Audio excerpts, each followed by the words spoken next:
চাঁদা নিলে পুরস্কার, ধরা পড়লে বহিষ্কার, ভাইরাল হলে গ্রেফতার। কি ভেবেছেন বাংলাদেশের মানুষ বোকা? আজকে আমাদেরকে জিম্মি করে ফেলছে। দল এই খুনের দায় দায়িত্ব গ্রহণ করবে না। আমি স্পষ্ট ভাষায় বলতে চাই, এই খুনের দায় দায়িত্ব তারেক জিয়াকে গ্রহণ করতে হবে। এই খুনের দায় দায়িত্ব মির্জা ফখরুলকে গ্রহণ করতে হবে। এই খুনের দায় দায়িত্ব বিএনপিকে গ্রহণ করতে হবে। এই খুনের দায় দায়িত্ব প্রত্যেক প্রশাসনকে গ্রহণ করতে হবে। ইসলামী যুব আন্দোলন বাংলাদেশ কর্তৃক আয়োজিত আজকের সম্মেলনের সম্মানিত সভাপতি ওলামায়ে কেরাম, সর্বস্তরের জনগণ ভাইয়েরা আমার, আজকে আমরা দুঃখিত, লজ্জিত, মর্মাহত। আজকে বাংলাদেশে যে ঘটনা ঘটতেছে গোটা দুনিয়ার সামনে মুখ দেখাবার মতো মুখ আছে বলে আমি মনে করি না। গোটা দুনিয়ার মানুষ আমাদেরকে খুনি মনে করে। যে দৃশ্য দেখেছি মিটফোর্ডের, আমি পুরাপুরি শেষ পর্যন্ত এই ঘটনা দেখতে পারি নাই। আমি নিজেই ভয় পেয়ে গেছি। এ কেমন এক অবস্থা, কেমন এক বর্বরতা! জাহিল যুগকেও ফেল করেছে। মানুষ এত নিষ্ঠুর কিভাবে হয়?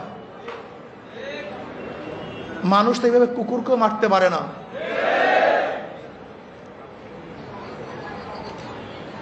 কয়েকদিন আগে ভোলা তজুমুদ্দিনে স্বামীকে বেঁধে রেখে গণহারে তার স্ত্রীকে ধর্ষণ করেছে। বগুড়ায় মেয়ে বিবাহ দিবে না, শুধু এতটুকুর জন্য তার বাবাকে হত্যা করেছে। আজকে চাঁদা না দেওয়ার কারণে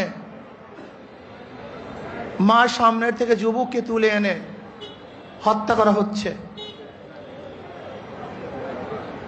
আজকে বাংলাদেশের অবস্থাটা কি? মানুষ কেন রাজনীতি করে? রাজনীতি করা উচিত ছিল, উদ্দেশ্য ছিল মানুষকে শান্তি দেয়া, মানুষকে মুক্তি দেয়া, মানুষের নিরাপত্তা প্রদান করা, মানুষের সাহায্য সহযোগিতা করা। অথচ আমরা রাজনীতি নামে কি করতেছি? খুন, ধর্ষণ, দখলদারি, জুলুম, অত্যাচার, অবিচার। এমন কোনো হীন খারাপ কাজ নাই যে আমরা করছি না রাজনীতির নামে। আমরা কি দেখি? যখনই চাঁদা ধরা পড়ে বহিষ্কার করা হয়। বিএনপি পর্যন্ত 3000-এর উপরে বহিষ্কার করেছে। কিন্তু আমি সাংবাদিক বন্ধুদেরকে প্রশ্ন করতে চাই, আমি জনগণের কাছে প্রশ্ন রাখতে চাই, এই বহিষ্কারই কি তাদের চাঁদা ফিরছে?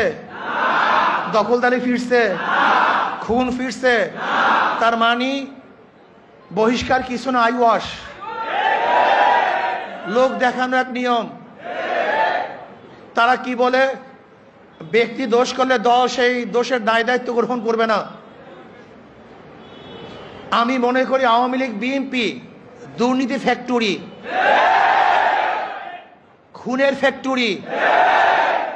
আবরারকে কারা হত্যা করেছিল?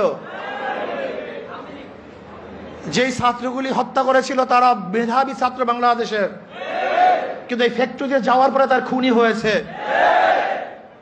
আজকে হাজারো মেধাবীরা এই আওয়ামী লীগ, বিএনপি করার কারণে ওরা ধর্ষক হয়েছে, ওরা চাঁদাবাজ হয়েছে।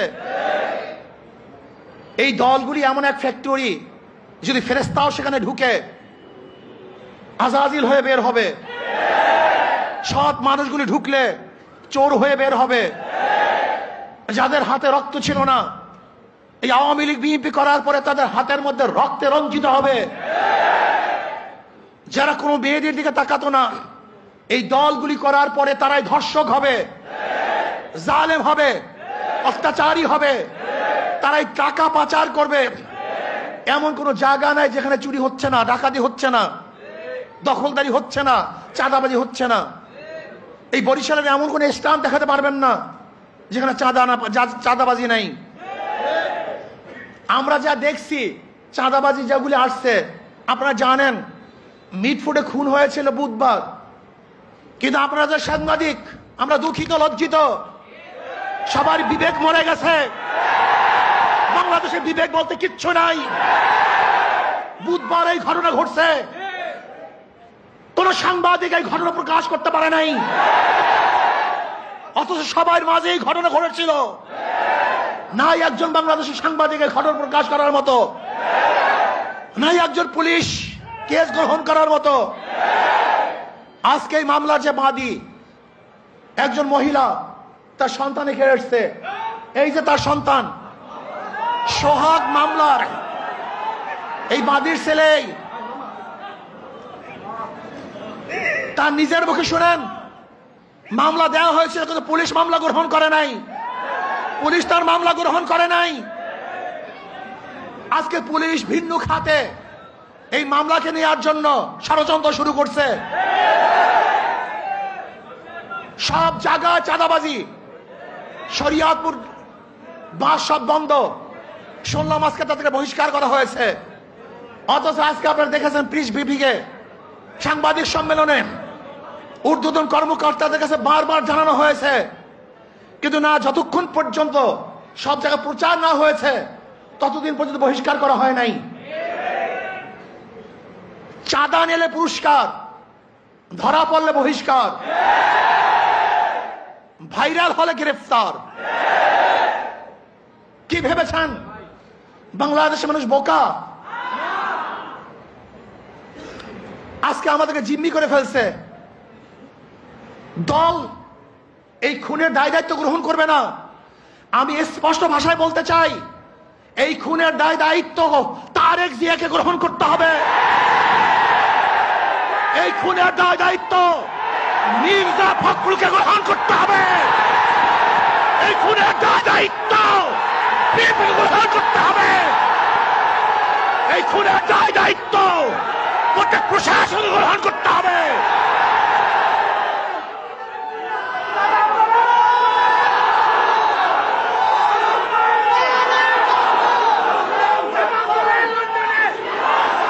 শোনেন,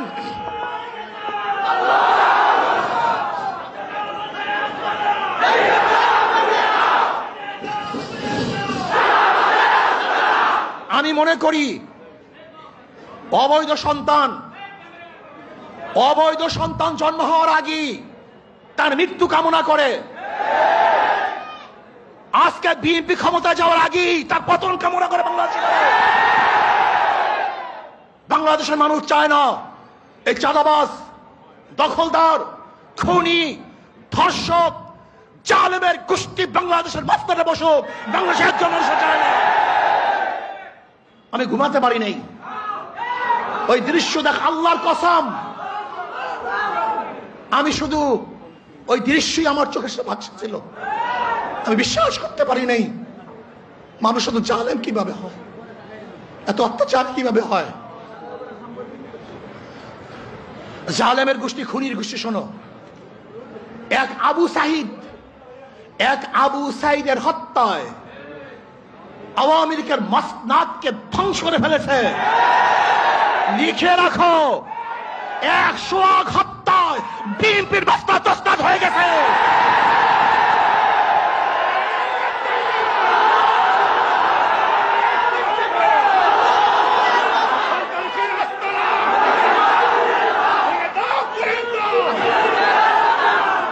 শোনো, তোমরা ভেবেছ গুম হত্যা মামলা বিএনপি ক্ষমতায় আসবে, এই ভয়ে তোমার সামনে সামনে মাথা নত করবে। শিয়াল মাথা নত করতে পারে, ইঁদুর তোমার সামনে মাথা নত করতে পারে, লুবিরা তোমার সামনে মাথা নত করতে পারে, দুর্নীতিবাজরা তোমার পায়ের মধ্যে তৈল মাধ্যম করতে পারে। অবৈধ ক্ষমতা যারা স্বপ্ন দেখে তারা তোমার সামনে গিয়ে মাথা নত করতে পারে, কিন্তু বাঘ তোমার সামনে মাথা নত করবে না, সিংহ তোমার সামনে দুর্বল হবে না, আদর্শবান ব্যক্তিরা তোমাকে কোনো অবস্থাতেই পছন্দ করবে না। ভাইয়েরা আমার, আমি মানুষের বিবেক দেখছি।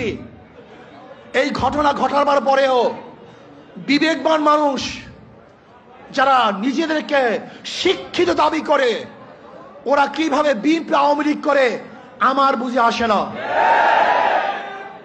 ওরা শিক্ষিত নয়, ওরা জ্ঞান পাপী। জ্ঞান পাপী ছাড়া এই দুর্নীতিবাজ ধর্ষক খুনিদের সাথে কোন মানুষের সম্পর্ক থাকতে পারে না। আমি মনে করি এই আওয়ামী লীগ বিএনপি যারা করে তারা সবাই ধর্ষকের সমর্থক, খুনের সমর্থক, চাঁদার সমর্থক, দখলদারি সমর্থক। কোন ভদ্র মানুষ যাদের মধ্যে ভদ্রতা আছে, আদর্শবান যারা আদর্শ লালন করে, যারা জাতিকে মুক্তি দিতে চায়, এই বাংলাদেশকে গোটা দুনিয়ার সামনে উঁচু করতে চায়, তারা কোন অবস্থাতে আওয়ামী লীগ বিএনপি করতে পারে না। আজকে আমরা বিবেক হারা হয়ে গেছি। যারা সাংবাদিক তারা বিবেক হারা, যারা বুদ্ধিজীবী বিবেক হারা, যারা প্রশাসক বিবেক হারা। এই বাংলাদেশকে নতুন ভাবে করতে হবে, মানুষকে আদর্শবান করতে হবে। আমাদের উপায় নেই, পচে গেছি আমরা দুর্গন্ধযুক্ত, আমরা নষ্ট। এদের সাথে যারা মিলবে তারা দুর্গন্ধযুক্ত হয়ে যাবে, এটা সংক্রম ব্যাধি হয়ে গেছে। এই দলগুলির মধ্যে যারা থাকে, যারা আসছে, একজন ভালো আদর্শ নিয়ে বের হতে পারে নাই। আমার যুবক বন্ধুকে বলবো, আদর্শবান হও, নীতিবান হও। এই দেশকে বিনির্মাণ করতে হবে, এই দেশকে গড়তে হবে, মানুষকে আশ্রয় দিতে হবে, জুলুম মুক্ত দেশ করতে হবে, চাঁদা মুক্ত দেশ করতে হবে, সন্ত্রাস মুক্ত দেশ চাই। সেই দেশের মধ্যে সন্ত্রাস থাকবে না, চাঁদাবাজি থাকবে না, জুলুম থাকবে না, অত্যাচার থাকবে না, অবিচার থাকবে না, আমার মেয়েরা ধর্ষিত হবে না, চাঁদা দিয়ে কার ব্যবসা করতে হবে না। এরকম দেশের জন্য চেষ্টা করো, সাধনা করো। ইনশাআল্লাহ ইসলামী আন্দোলন বাংলাদেশ পারবে এই দেশকে একদিন শান্তি দিতে, মুক্তি দিতে।